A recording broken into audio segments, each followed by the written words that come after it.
Je m'en ferais bien un petit canari. Non mais ça va pas, on est dimanche, t'as pas mieux à faire. Oh, on est dimanche, un dimanche parfait pour m'éclater. Oh, je l'ai échappé belle moi. Ce modèle d'annonce, il n'y a que Adafo Média pour le faire. Pour toute information, contactez-nous 628 06 06 60. Adafo Média, et si vous commenciez maintenant? Tous les matins, vous nous regardez également sur Espace TV. Merci de nous rejoindre dans la deuxième partie de votre émission Les Grandes Gueules sur Radio Espace Guinée, également évidemment sur Espace TV.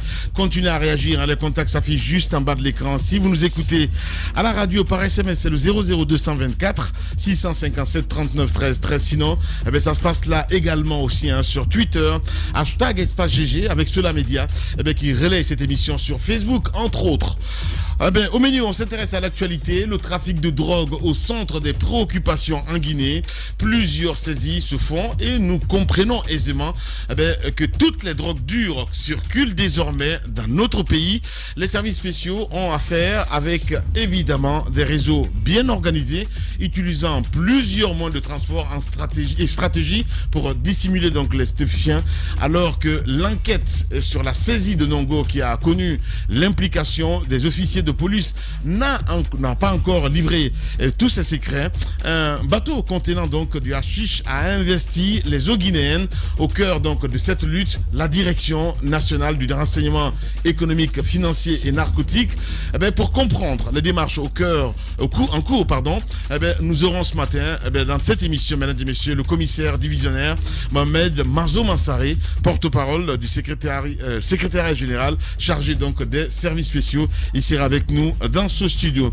Nous allons faire un détour également du côté de la Côte d'Ivoire. Vous le savez très bien, l'actualité dominée de ce côté. La Cour pénale internationale confirme l'acquittement de Laurent Gbagbo et Charles Ble Guidé, l'ancien président ivoirien et l'ex-chef des Jeunes Patriotes, étaient poursuivis pour des crimes commis donc pendant la crise post-électorale en 2011.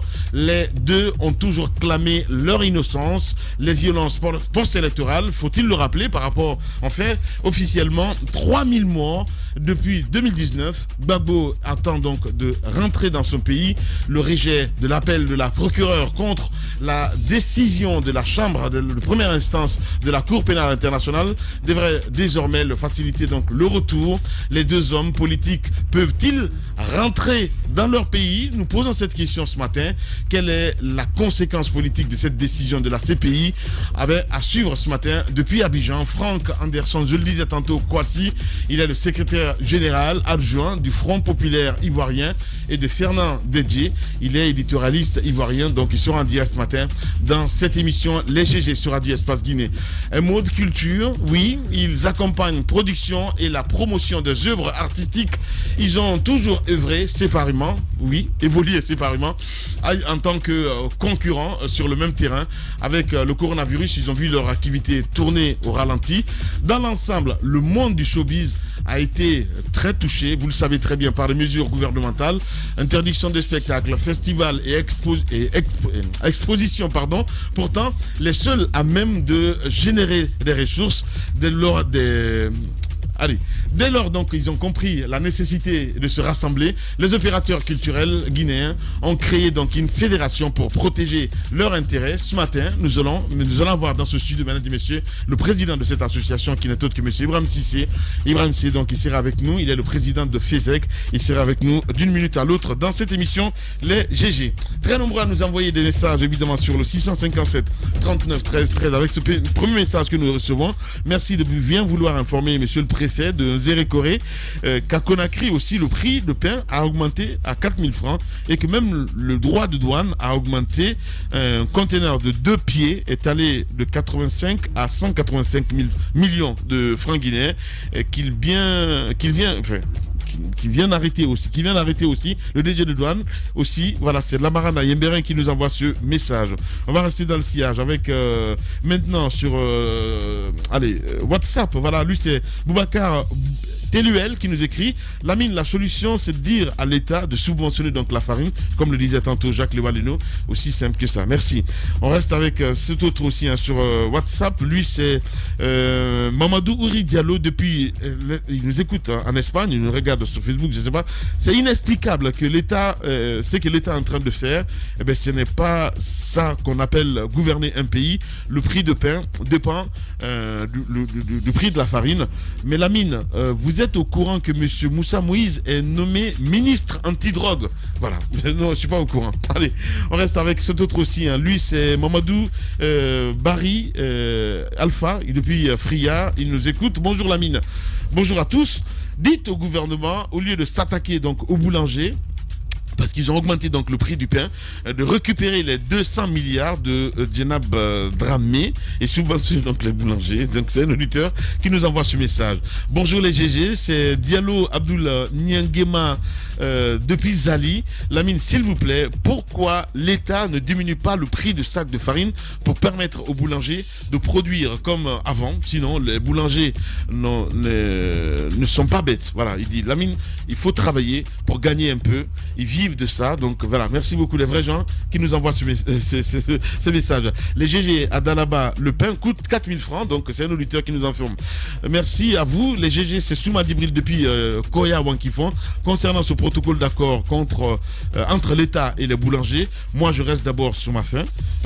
En attendant l'application, évidemment, c'est un auditeur qui nous envoie ce message. Un dernier, bonjour les GG, c'est Saïdouba Yansane depuis Koya, Manéa. Vraiment les GG, c'est une émission qui m'a donné qui m'a dominé. Merci. Allez, on va rester avec maintenant les messages évidemment que Poutine nous envoie de l'autre côté. Enfin, Moussa Makadabi qui nous écrit bonjour les GG, bonjour à toute l'équipe. Mais Lamine, votre chemise jaune est vraiment jaune ou bien vous êtes désormais du RPG Arc-en-Ciel? Non, non, non, je ne suis ni un militant ni même un sympathisant. Voilà. Allez, on reste avec toujours les auditeurs sur le 657 39 13 13, non plutôt maintenant avec les tweets que vous nous envoyez. Le temps pour notre invité de s'installer dans ce studio. Nous allons partir. Oui, d'accord. Ok. Allez. Patekour Diallo qui nous écrit bonjour LG. Bonjour à vos millions d'auditeurs. Le sacré Moussa Moïse nous fait vivre des grands dossiers. S'il n'est pas chez les grandes gueules, on somnole. Pour la crise de pain, les autorités ne font aucune réglementation entre producteurs et boulangers, pain et pain. Voilà, c'est un auditeur qui nous envoie ce message. Et en plus, il crée même les hashtags. On y va avec Adam Adameriam qui nous écrit également du côté du Congo sur l'hashtag Espace GG. Bonjour les GG. Bonjour Lamine. Ce que j'ai vu à Gérécoré hier me rappelle l'époque où je faisais l'école primaire. Le général Bouré Makonde est parti ramasser exactement les pains des boulangers qui s'opposaient donc au prix pour nous distribuer dans les salles de classe. C'est un auditeur du côté du Congo qui nous écrit. Excellence Baldé le Guinéen, bonjour la team GG. Nous vivons dans la période coloniale en Guinée. C'est la force qui fait office à la loi. Mais à l'allure où vont les choses, cette affaire de pain menace la paix et la quiétude sociale, surtout avec le ramadan qui arrive. Hashtag Espace GG. Mamadou Diambari qui nous écrit également bonjour à toute l'équipe. Il faut revoir le prix du pain sans augmenter le prix du pain. Le prix, il faut augmenter le prix du sac, il veut dire. Voilà, c'est bien cela. Lui, il est à Marella. Koulibaly, le démocrate, également sur Twitter. Bonjour les GG. Certes, le prix des denrées de première nécessité ont grimpé au niveau mondial, mais il faut reconnaître également que nos commerçants abusent dans leur façon de faire, de sorte qu'on peut dire qu'ils sont manipulés par les politiques. Cela est une évidence. C'est un auditeur qui nous envoie ce message. Merci à Mohamed, le politologue, également, qui nous écrit. Je crains sérieusement pour le mois de Ramadan. Le pain est l'un des aliments les plus consommés donc en Guinée. Je pense que l'État doit négocier avec les boulangers et trouver donc un terrain d'entente sur le prix du pain pour notre bonheur. Merci beaucoup. On reste avec Mamadou Ouri Bari également qui nous écrit sur Twitter. Mais pourquoi l'État guinéen n'accepte pas de perdre le minimum pour que les autres en bénéficient. Il pose la question. Lui, il est à Dakar. Merci. Diop, le critique également, qui nous écrit sur Twitter. Cette affaire de pain inquiète tout le monde aujourd'hui, mais surtout le gouvernement. Sachez que même les problèmes, c'est le même problème qu'un chassé, donc un chef d'État. Vous avez aussi des interpellations qui ont eu lieu donc à Zérékoré. C'est extrêmement grave. On reste avec Alma Diop aussi, qui nous écrit: bonjour les GG, comment voulez-vous qu'il n'y ait pas une anarchie dans la fixation des prix du pain si l'État fait semblant d'accompagner les boulangers et nie en plus une quelconque augmentation de taxes? Les prix grimpent sans contrôle et nous payerons les frais. Donc hashtag Espace GG. Youssef Kaba qui nous écrit également sur Twitter: bonjour les GG, nul ne sait où nous mènera cette crise sociale qui s'annonce. L'État se doit de prendre les mesures idoines afin que les prix des produits de grande consommation ne connaissent pas de flambée. Ce n'est pas une faveur qu'on leur demande, cela relève de leur obligation. Hashtag Espace GG. Un dernier, Kafumba Ramos Koroma, qui nous écrit: bonjour les GG, la police traque ceux qui vendent le pain cher, bien que ces derniers achètent la farine chère. Quel échec! Quelle mauvaise gestion du fond à la forme. Ça fait pitié pour le pays. C'est une honte pour les dirigeants de ce pays. Hashtag Espace GG. Voilà, on a fini avec les auditeurs. On va continuer, évidemment, mon cher Moussa Moïsila, l'émission. Voilà, même si tu n'aimes pas les auditeurs, toi. Non, je les aime bien, les auditeurs, les téléspectateurs. C'est par rapport... Si la caméra pouvait prendre un petit peu... te prendre isolement, évidemment, comme ça, on va voir un petit peu ce que tu fais comme grimace. Non, hier, quand j'ai vu le communiqué du ministre de la Santé, ça m'a fait beaucoup sourire. Ça m'a fait... Non, mais j'ai même éclaté de rire parce que, au fond, voilà. pour mon appel... Voilà. Alors, excuse-moi, il y a Kafasseli qui nous informe, d'écouter de Zérékoré. Il dit que les boulangers arrêtés hier ont été relâchés donc la nuit dernière, mais les pains saisis n'ont pas été restitués selon le président des boulangers. Je vous ai dit où les pains sont. Je vous ai dit où les pains sont partis. Le pain est au commissariat. Les pains avec les sardines ont été bien mangés. Au moins, je pense qu'à ce niveau, on a lutté contre la faim, action contre la faim dans le commissariat. Alors, le vaccin AstraZeneca, le communiqué qui a été fait par le ministère de la Santé. Vous savez, ce vaccin qui est arrivé là était en Afrique du Sud. Tout le monde a suivi un peu l'actualité dans ce pays. Ouais. Mais les Sud-Africains, le gouvernement s'est rendu compte que AstraZeneca n'avait pas d'effet véritable sur certaines formes de la maladie. Donc, et par rapport à cette inefficacité, parce qu'ils n'ont pas mis en avant des effets secondaires, ils ont dit que ce n'était pas assez puissant. Parce qu'ils savent que s'ils mettent en avant dans leur communication que ce vaccin crée beaucoup d'effets secondaires, ils savent qu'ils n'allaient pas trouver de preneurs pour écouler l'excédent.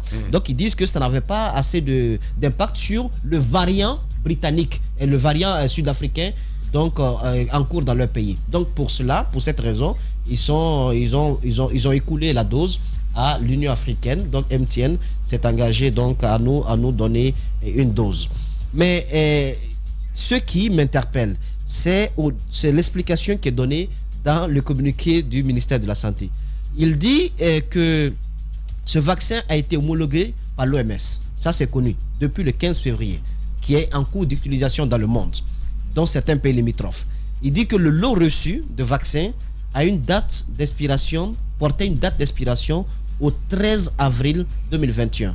Donc, dans quelques jours normalement. Et que face à ce constat, l'Union européenne a envoyé à la Guinée un document du fabricant du dit vaccin qui porte une date rectificative d'expiration au mois de juillet 2021. Bon, je trouve que le paragraphe qui vient après, en tout cas là où il parle des effets des vaccins, ils disent qu'à date, sur environ 60 000 Guinéens ayant reçu les vaccins, nous avons relevé un total de 29 cas d'effets secondaires, soit 0,04%, qui ont été tous gérés à la satisfaction des plaignants qui présentaient des manifestations mineures. Mais les vaccins qui ont été injectés à ces 60 000 Guinéens, ce ne sont pas les vaccins qu'on appelle AstraZeneca. Ce sont d'autres types de vaccins qui ont été... Voilà. Russe, donc, il faut le rappeler. Donc, en faisant la communication, je sais bien qu'on ne crée pas de psychose, tout ça, mais il faut être cohérent jusqu'au bout. Les 60 000 Guinéens ont-ils reçu du AstraZeneca ou bien ils ont reçu d'autres vaccins. Parce que Les grandes je pense que gueules. le AstraZeneca, c'est maintenant à forte dose. Voilà. AstraZeneca est arrivé. Voilà, c'est maintenant à forte dose que nous allons recevoir ce type de vaccin. Donc pour l'heure, on n'a aucune assurance sur les effets que ce vaccin pourrait avoir ou bien sur ses manifestations. Je ne dis pas que c'est mauvais, mais je dis que quand on se base sur l'actualité autour de ce vaccin en Europe, on se rend bien compte que AstraZeneca aujourd'hui ne trouve presque pas de bras en France pour pouvoir être injecté. Les bras manquent quand il s'agit de AstraZeneca pour les injections. Et vous avez beaucoup d'autres pays comme ça qui sont dans la méfiance. Moi, je voudrais quand même qu'on soit assez prudent. L'Afrique du Sud a rejeté. Ils disent officiellement que c'est parce que ça n'a pas assez d'effet sur le variant qu'ils ont là-bas. En Europe, il y a des bras qui manquent pour que ces vaccins-là soient injectés. Mais chez nous, allons mollo. C'est-à-dire que je ne comprends pas cet empressement à avoir ce vaccin-là. Il faut prendre un peu de temps. Je suis d'accord. Il faut prendre un peu de Prudence, temps. Sincèrement. Sincèrement. On ne peut pas refouler des choses et que nous, on les reçoive de cette façon. Mais puisque c'est écrit que c'est volontaire, bon, je pense que le message est passé. Mais j'ai bien compris parce qu'on aime évidemment tout ce qu'il y a dedans. Le comité est là pourquoi? Je suis parfaitement d'accord. Le comité dont tu parles, c'est qu'ils vont t'inoculer le vaccin. Après, si tu as un problème, maintenant eux ils vont commencer à t'étudier comme une sorte de cobaye. Je ne comprends pas. Il faut être prudent. Allez-y, mon cher. Non, moi je crois que c'est bien de préciser que les vaccins qui sont déjà inoculés aux Guinéens, ce n'est vraiment pas ce vaccin dont on doute encore la date de péremption. C'est plutôt Sputnik V et l'autre Sinopharm qui sont inoculés pour l'instant aux Guinéens parce que l'autre est arrivé juste le 29 mars dernier. Et ce qu'il faut aussi rappeler, il faut aujourd'hui, pour éviter qu'il y ait de la psychose au sein de la population, il faut passer à la communication, mais une communication adaptée. Le communiqué ne suffit pas. Il faut aujourd'hui sensibiliser. C'est vrai que ce n'est pas une obligation que vous veniez prendre ces vaccins. C'est quand vous voulez, et cela se fait même partout dans le monde entier.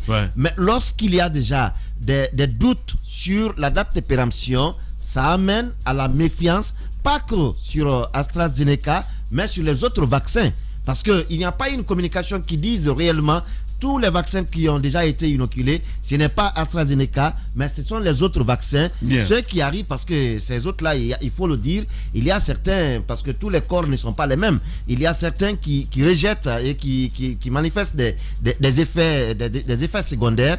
Et aujourd'hui, avec ce vaccin, je crois qu'il faut revoir la communication et adapter cela à la meilleure compréhension des citoyens qui aujourd'hui ont quand même peur d'aller vers ces vaccins. Bien, Laouda Mohamed Kamara. L'idée des grandes gueules n'est pas d'être un petit village dans sa fierté face à tous les autres journalistes qui auraient renoncé. Ce que de plus, nous ne croyons pas. Notre idée est plutôt de faire école, d'aider tout le monde et de constituer un laboratoire utile à tout le monde. Ici commence l'actualité de la Guinée. Bienvenue chez les GG. On s'intéresse à ce premier sujet, évidemment, en direct ce matin dans cette émission et en exclusivité. C'est commissaire divisionnaire Mohamed Mansaré. Il faut le rappeler, vous êtes le porte-parole des services spéciaux. Bonjour et bienvenue sur Radio Espace. Bonjour. Alors. Bonjour à tous. Merci. Je vous remercie et remercie toute l'équipe, votre équipe, pour cette opportunité que vous m'offrez pour parler au nom du secrétaire général de la présidence chargé des services spéciaux, de la lutte contre la drogue, le crime organisé et l'ORDEF, le colonel Moussa Kibolo Kamara. Alors, nous allons donc parler de la drogue et notamment des 100 kg qui ont fait ou qui font encore parler beaucoup de Guinéens ces derniers temps. Dites-nous où se situe aujourd'hui l'enquête. Je vous remercie très bien. Vous savez, le 5 janvier 2021, la PAC 10 a été informée de la présence dans une villa d'une quantité importante de drogue. En rapport avec l'instruction des autorités supérieures de la PAC, une mission a été levée et s'est rendue à la villa Cizanon-Kotadi, où effectivement s'y trouvait une quantité importante de drogue. Selon le présumé auteur, en tout cas l'un des éléments, l'une des mises en cause, 21 sacs, et chaque sac comportait 21 plaquettes. C'est-à-dire qu'il y avait 21 sacs de drogue. Dans chaque sac, il y avait 21 plaquettes. Ce qui fait 525 plaquettes en tout. Mais selon la PAC 10, le commandant de la PAC 10 et son adjoint, il y avait 19 sacs. Et ces 19 sacs,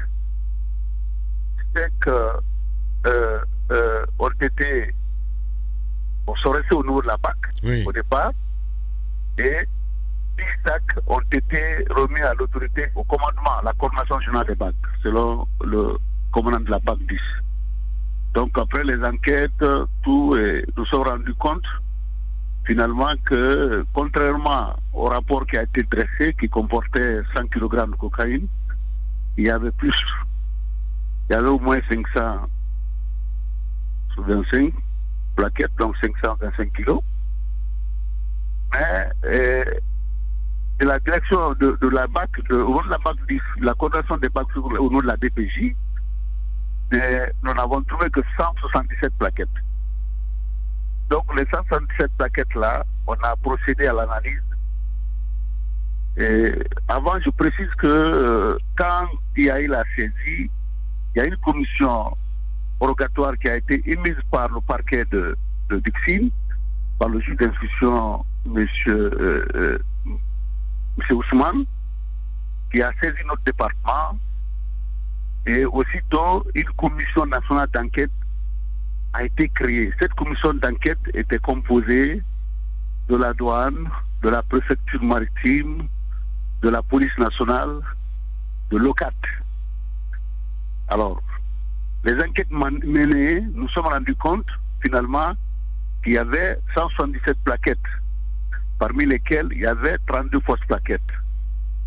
Donc, les individus liés à la commission de cette infraction ont été identifiés, interpellés, entendus et mis à la disposition des autorités judiciaires compétentes. Bien. Alors, mon commissaire, quand vous parlez d'individus, il faut bien préciser pour la compréhension de nos auditeurs. On parle entre autres des ripoux aussi, des policiers, des officiers qui ont été arrêtés, il faut le rappeler. Et effectivement, parmi les personnes interpellées, il y avait 4 gendarmes, 3 gendarmes et 3 policiers. Il y a 2 officiers supérieurs de la police nationale. Il y avait également 2 officiers supérieurs de la gendarmerie. Donc, plus les 5 civils, ça fait 11 personnes au stade actuel de notre enquête qui ont été entendues régulièrement et déférées devant le parquet de Dixie. Donc, l'enquête se poursuit parce que, pas plus tard qu'hier, il y a eu la prorogation de la commission rogatoire.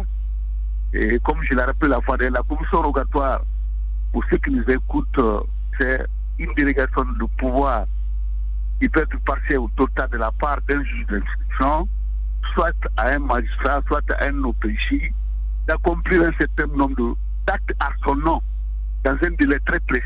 Donc tout ce que nous posons comme acte en matière de procédure sont commandés par le juge d'instruction. Donc cette commission mixte-là a travaillé et aujourd'hui un rapport partiel a été rédigé. Ce rapport est transmis également au juge d'instruction de Dixie. Mais l'enquête se poursuit parce que la commission rogatoire a été prolongée de 2 mois, de 30 jours, soit avec l'accord des autorités supérieures. Donc l'enquête se continue, les éléments sont sur le terrain. Oui. Pour retrouver les 300 kilos de cocaïne qui manquent à l'appel. Bien. Vous savez, sur les 525 kilos, nous n'avons retrouvé que 177 kilos, dont 32 fausses plaquettes. Donc ça veut dire que sur le terrain, le territoire guinéen, soit vendu ou en circulation, il y a une quantité de choses encore qui reste à retrouver.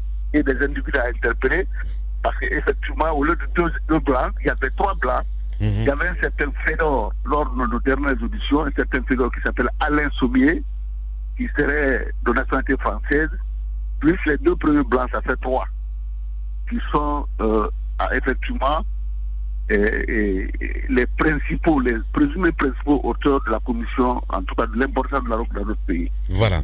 Commissaire Mansaré, en direct ce matin chez les GG. Allez-y, mon cher Moussa. Oui, mon commissaire divisionnaire, je vais poser 2 questions. La première, c'est la substitution de ces 32 plaquettes-là. Parce que, selon les informations en mon possession, les plaquettes contenaient toutes de la cocaïne. Les 32 fausses plaquettes, est-ce que vous pouvez nous en dire plus? Comment elles se sont retrouvées dans le lot des 177? Est-ce que vous avez fini de fouiller à ce niveau? Ça, c'est la première question. La deuxième, les expatriés blancs dont vous avez parlé tantôt sont entrés en Guinée. Ils ont séjourné dans un hôtel de la place dans la commune de Kaloum, sans donner leur passeport. Ils n'ont pas été enregistrés au niveau de la réception de cet hôtel. Ils n'ont pas été identifiés. Et ils ont réussi à sortir du pays dans des conditions, ma foi, assez surprenantes. Ouais. Est-ce que vous avez cherché à comprendre les complicités derrière qui couvraient ces expatriés blancs? Ouais. Merci beaucoup. En ce qui concerne le premier volet de votre question, la substitution de 32 plaquettes de cocaïne, c'est ce qui fait actuellement l'objet de notre enquête. Toujours est-il qu'il faut préciser que ça entre la BAC 10 et la direction centrale de la police judiciaire. C'est dans cet intervalle-là qu'il y a eu la substitution de la drogue. Mais l'enquête est en cours, on est très proche. Je n'en dirai pas trop, parce que déjà on est sur des bonnes pistes.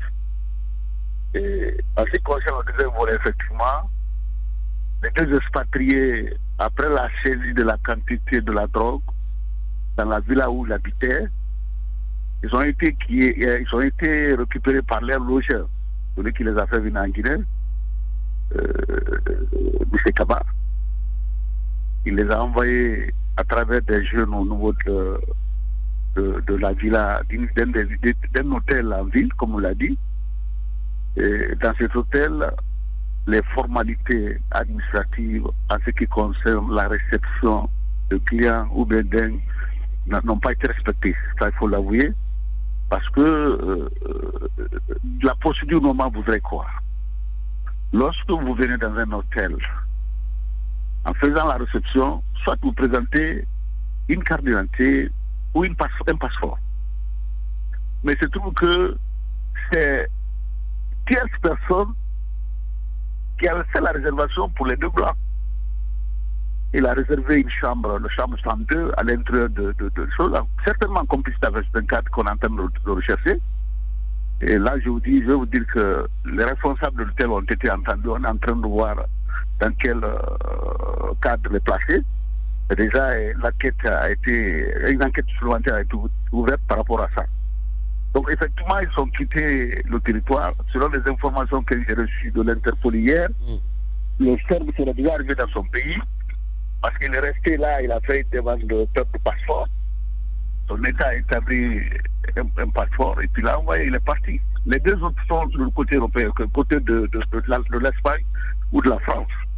C'est-à-dire que le deuxième, c'est ce qu'on appelle Goran Boskovic, qui est mongolitrain aussi, qui est de la Serbie, je ne sais pas, en tout cas, qui aussi serait parti parce qu'il avait déjà son passeport.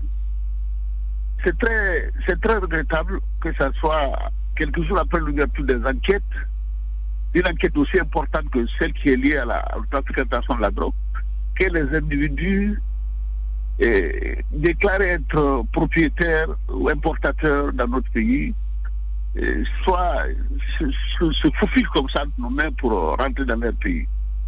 De toutes les façons, l'Interpol doit envoyer incessamment une mission avec laquelle on va travailler par rapport à la traçabilité de tout ça. D'accord. Lorsque vous dites sur faux fil, c'est très facile. Nous sommes dans un pays, soit c'est l'aéroport ou ce sont les frontières. Normalement, lorsqu'il y a un mouvement, les services compétents devraient quand même savoir comment ils ont pu quitter le territoire. Si toutefois, ils pourraient aussi avoir des complicités. Est-ce que vous avez essayé de pousser un peu les choses à ce niveau pour comprendre comment ils ont pu quitter? Parce qu'il y a quand même des services compétents. Ça, c'est la première question. La deuxième, vous gérez un dossier qui est très sensible. Des personnes haut placées pourrait aussi être entendu dans cette affaire. Est-ce que vous rencontrez des obstacles dans le travail que vous êtes en train de mener ou quelques interférences? Voilà, pour la première question, je voudrais que, effectivement, mais ils ne sont pas passés par l'aéroport. Ils sont venus, comme ils sont partis, ils sont venus par voie terrestre, parce que le Guinéen qui était là, le représentant, est allé chercher au moment, c'est à Dakar. Le Dakar sont transités par le Mali via Mali Conakry.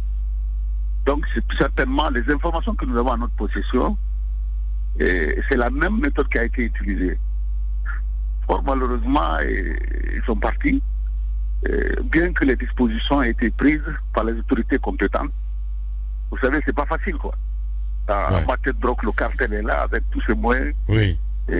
Mais nous sommes là aussi, nous sommes battants. En ce qui concerne les frontières étaient-elles informées? Oui, il va revenir sur la question. Par rapport aux frontières terrestres, est-ce que depuis que vous avez engagé cette enquête, vous aviez alerté, n'est-ce pas, au niveau des frontières terrestres pour que la vigilance soit démise? Toutes les autorités sont impliquées dans cette enquête. Tout le monde a été informé des dispositions. Nous avons des représentants dans nos frontières même. Le service antidrogue, la direction antidrogue a ses représentants à Kourimali, un peu partout. Mais vous savez, à côté de Kourimali, il paraît qu'il y a d'autres routes. Il y a qu'à Conakry, il y a plus de 160 débarcadères. Vous imaginez un peu, tout n'est pas couvert par l'État, apparemment. Donc les dispositions sont en train de prise pour que tout cela soit fait dans les jours, les semaines qui arrivent. Bien. Commissaire... En ce qui concerne les autorités, voilà. Le deuxième volet de votre question, vous dites que vous avez demandé, aujourd'hui, est-ce que vous rencontrez peut-être des obstacles dans l'enquête, sachant qu'il y a des hauts placés qui soit sont entendus ou pourraient être entendus dans ce dossier, ou des interférences dans l'affaire? Non, c'est le contraire. Et dans cette enquête, peut-être dans la première enquête, il y a eu des incompréhensions, vous pouvez comprendre comme c'était la première fois. Mais en ce qui concerne ce problème d'assises-là, qui a été importé, peut-être on va en mettre tout à l'heure, toutes les autorités guinéennes sont impliquées. Je vais vous dire quelque chose. Le militaire, qui est le chef peloton, le chef adjoint du commandant du peloton de Kassa, c'est-à-dire le peloton nautique de Kassa, qui relève du bataillon présidentiel, a été déposé par le chef d'état-major lui-même, sous les instructions du chef d'état-major avec le ministre de la Défense nationale. En ce qui concerne le policier qui a été interpellé, il y a lieu aussi de féliciter le général Bafoué et le ministre de la Sécurité, avec la promptitude avec laquelle le policier a été mis à notre disposition. Lorsque qu'on a appelé le directeur général des services de police, c'est aussi tout mis à notre service. Il a fait venir lui, ordonné que le monsieur soit déposé. Il n'a même pas été interpellé, il a été déposé. Bien. Vous faites bien de souligner cela, que le ministère s'est mis à votre disposition. Bravo, j'ai envie de dire. Mais de l'autre côté, il y a le nom de Fabou qui revient à chaque fois. Se sent-il fort de quelque chose à dire qui ne va pas répondre, je veux dire, aux questions de cette commission, sans langue de bois? Non, pour le cas qui concernait le général Fabou, il a été interpellé, il a été entendu comme tout autre. Hein. Interpellé. Ils disent qu'il ne s'est pas présenté, il s'est présenté, il a été entendu régulièrement. Oui, il a certes été entendu, mais on nous apprend également dans les couloirs, vu les grades de ceux qui devaient l'entendre, et se serait opposé parce qu'il se sent supérieur à eux, il ne pouvait pas se mettre à leur disposition pour être entendu. Il n'est pas passé le premier jour. Voilà. C'est pas peut-être qu'il y a eu des incompréhensions. Ce que je vais vous dire, nous sommes en commission rogatoire, comme je vous ai dit au départ. Nous travaillons sous tutelle de juge d'instruction. Tous les actes que nous posons sont au nom de juge d'instruction. toutes les personnes qui sont entendues, ce n'est pas une enquête ordinaire. Nous ne sommes pas dans le cas de flagrant délit, nous sommes dans un risque social. Toutes les personnes, même les ministres, même si les ministres étaient cités dans ce dossier-là, ils allaient comparaître. Je crois qu'à ce niveau, les instructions fermes ont été données par l'autorité supérieure, commençant par le chef de l'État lui-même, le ministre de la Justice, le ministre de la Défense nationale, auquel d'ailleurs nous nous relevons, c'est-à-dire le ministre de la Défense nationale en tant que ministre d'État chargé des affaires présidentielles, n'est-ce pas? Toutes les dispositions ont été prises pour que tous les individus impliqués dans la commission de cette infraction-là soient mis à notre disposition, soient mis à ce qui a été fait. Fabou ne pouvait pas déroger à ce principe-là. Il est venu lui-même, on a travaillé avec ça, aucun problème. Voilà. Ben, commissaire Mansaré, ce matin, en direct, en exclusivité dans cette émission, les GG sur Radio Espace. Vous le rappelez, il est le porte-parole des services spéciaux. On parle drogue ce matin dans cette émission. Allez-y, Mafoudia. Vous avez tendu tout à l'heure la perche en parlant de ces cartons de hashish qui ont été saisis récemment par vos équipes. Comment ont-ils été introduits sur le territoire guinéen? Merci, madame. Vous savez, actuellement en Guinée, que ce soit la drogue qui a été saisie, que ce soit la dernière drogue qu'on appelle hashish, n'est-ce pas? On était embarqués en haute mer. Débarqués en haute mer, j'allais dire. En ce qui concerne la dernière drogue dont vous faites allusion, il y a un certain moment-là qui a été contacté par le commandant, le propriétaire du colis. Il a remis 5 millions de francs guinéens pour se rendre en ces lieux. Et après 3 heures de navigation, le monsieur est arrivé. Il est arrivé. Quand il est arrivé, il a trouvé un chalutier, un bateau. Quand les consignes ont été déjà données, il est resté. On l'a ailé comme ça, et avec les positions de mettre déjà ici, on a commencé à embarquer plus de 60, il paraît que 600 cartons qui étaient embarqués au bord de sa pirogue. Donc c'était en haute mer. Et également, en ce qui concerne la drogue, c'était la même chose. Les individus, les blancs sont allés en haute mer, il y avait un bateau qui était là, et il y a eu des débarquements. Si vous vous rappelez d'ailleurs, je crois que c'est le même bateau qui a été arraisonné par la marine française il n'y a pas 5 jours. À bord 66 tonnes de cocaïne. Ouais.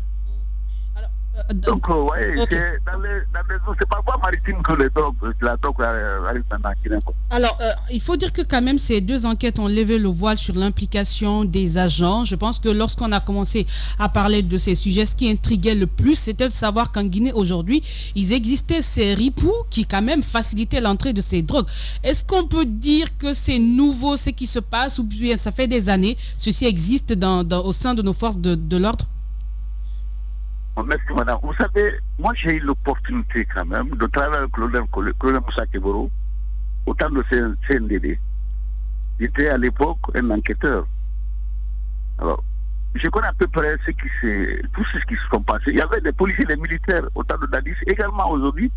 Même je ne peux pas généraliser à l'ensemble de nos institutions chargées de l'application de la loi. Mais ce qui est certain, il y a des individus effectivement qui font partie. Et ces individus-là, on était tous interpellés à l'heure où je parle, et ils sont maintenant à la maison centrale.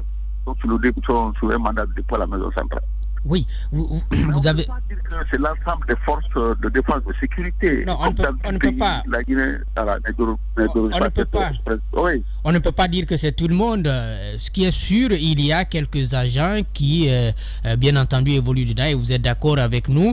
Le problème aujourd'hui, c'est quoi la difficulté dans votre travail? Parce que, en principe, les enquêtes et puis les sanctions qui devraient suivre devraient dissuader d'autres à continuer avec le trafic. Mais qu'est-ce qui, à vos yeux, ne permet pas aujourd'hui de dissuader de potentiels trafiquants de drogue dans notre pays? Vous savez, le plus important pour moi, je constate qu'il y a une volonté politique de chef de l'État, le gouvernement de lutter efficacement contre le trafic international de drogue en Guinée. Et chaque fois qu'on a des problèmes, on a des difficultés, il est de nos côtés, il faut l'appeler. Et tous les ministres sont de nos côtés. De l'autre côté, dans cette enquête-là. Bon.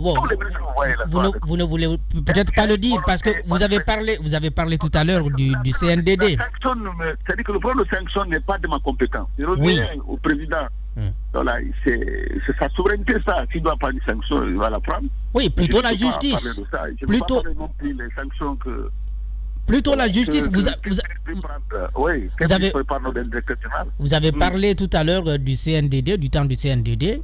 Il y a des personnes que vos services avaient présentées à l'opinion nationale comme étant des présumés narcotrafiquants. Et finalement, personne n'est allé en prison, presque. Voilà. En tout cas, tous les Guinéens sont témoins. On a fait ce qu'on a pu faire à cette époque. Les Guinéens, ça, on est ensemble, les quartiers ont vu ensemble.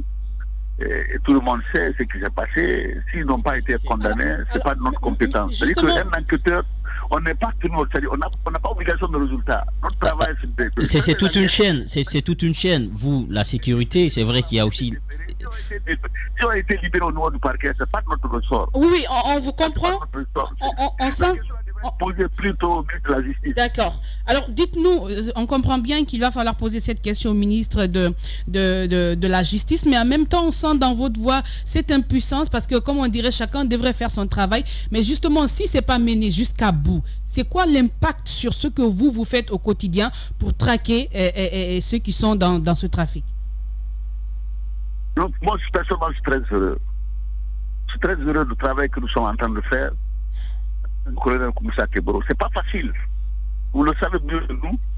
Lorsque vous devez lutter contre la drogue, c'est avec risque. Parce que matériellement et financièrement, ils sont plus forts. Ils sont implantés un peu partout à travers le monde. Mais ce que nous faisons, on a la conviction qu'on l'a fait. On l'a fait au nom de l'État guinéen, au nom de la population guinéenne. Moi, c'est cette conviction-là qui m'anime. C'est pourquoi je ne vais reculer devant et rien de tout. Dans cette lutte contre la drogue. Je ne veux pas de tout parce que je sais que je suis en train de faire, c'est logique et légitime. D'accord, c'est vrai que vous n'êtes pas prêt à reculer, mais quand on parle quand même de drogue, on parle de cartel, c'est l'insécurité quand même qui a vu derrière. Est-ce que l'ampleur aujourd'hui, à votre avis, vous qui êtes sur le terrain, peut faire peur par rapport à la sécurité guinéenne? Non, je ne crois pas. Je ne crois pas. Vous savez, c'est une compétition. Et en matière, historiquement parlant de l'infraction, ils sont toujours en avance par nous par rapport au service de sécurité. Mais chaque fois qu'ils posent un acte, on doit aller réprimer, chercher, voir quelles sont d'autres décisions n'ont pas été prises. À ce qui concerne ma vie personnelle, là, moi je ne m'inquiète pas. Je pense que je suis en train de faire un travail au nom de l'État guinéen.